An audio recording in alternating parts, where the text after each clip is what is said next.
Hello, everyone. My initial reaction when I read the Newcastle News editorial board opinion was a feeling of anger. As I reread it numerous times, I settled on disappointment, on a feeling of just utter disappointment. Disappointment that a local paper views city politics so corrupt that the editorial board resorted to negative tactics to try to sway voters to adopt the proposed home rule government in next week's primary. Instead of focusing on the many positive reasons to vote for the initiatives, such as the ability to restructure an old, outdated tax system, a point they almost make in passing, and explaining the numerous benefits to the city residents, they resorted in negative commentary. Unfortunately, that's something we've become accustomed to over the past few years in the political environment. The opposition attacks using catchphrases and scare tactics. Newcastle fell behind not because of the government, but because those who ran the government and took advantage of our neighbors.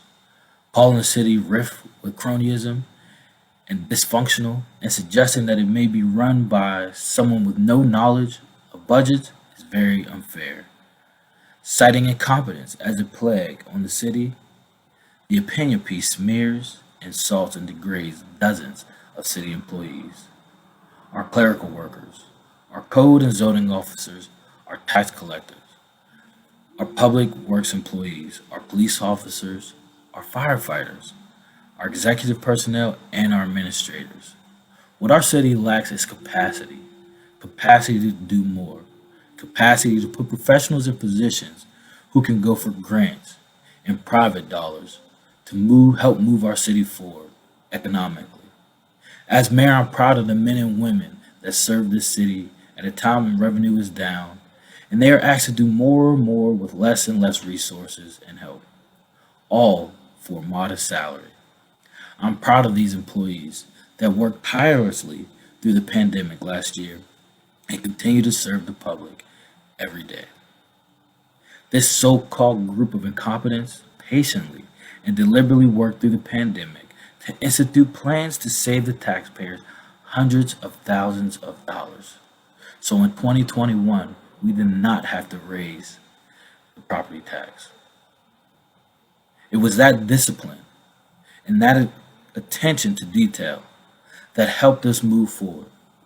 Some of the plans that we implemented were recognized by Act 4017 and were used as examples in municipalities across the Commonwealth. What the editorial board sees as negative, the direct election of a day-to-day mayor, many of you see as a positive. If you think a mayor is corrupt and only hires his cronies, then the voters can vote him or her out of office in the next term. Home rule charter. The home rule charter they're pushing will put an executive in charge of running the city. That individual will have to answer to the city council, not you, not the voters. Under home rule, the voters will have no direct control of who oversees the city. I've spoken to other home rule charter communities, the residents, the grassroots, the folks on the ground, and their number one problem or issue with home rule is that they do not have access or open communication with their city administrator. What if that person is corrupt? Now there's an extra layer to eliminating that corruption. The voters will need to elect a majority of council to clean house.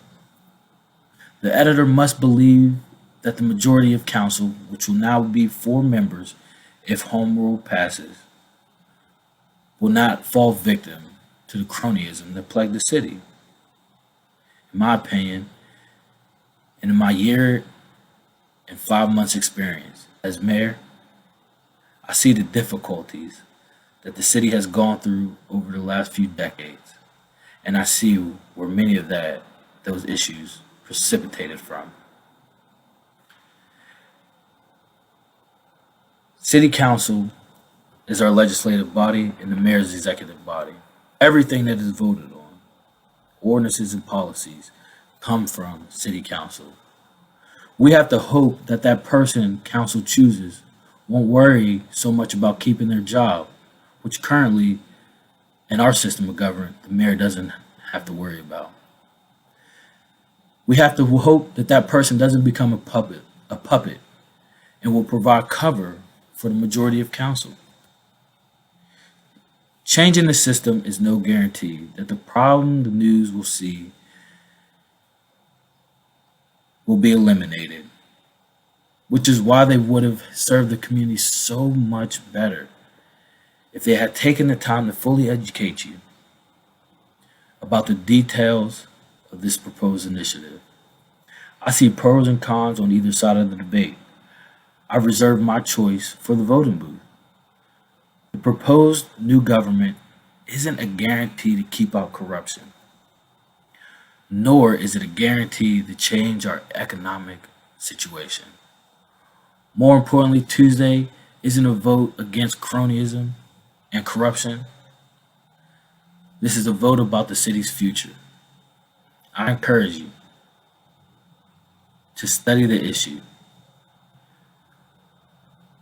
The charter document is on our webpage, newcastlepa.org. There's numerous comments and commentary that has been collected on social media.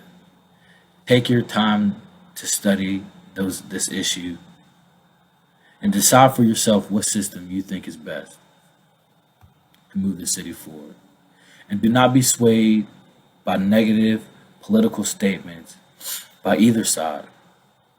Yet, educate yourself and vote your conscience on Tuesday. Thank you.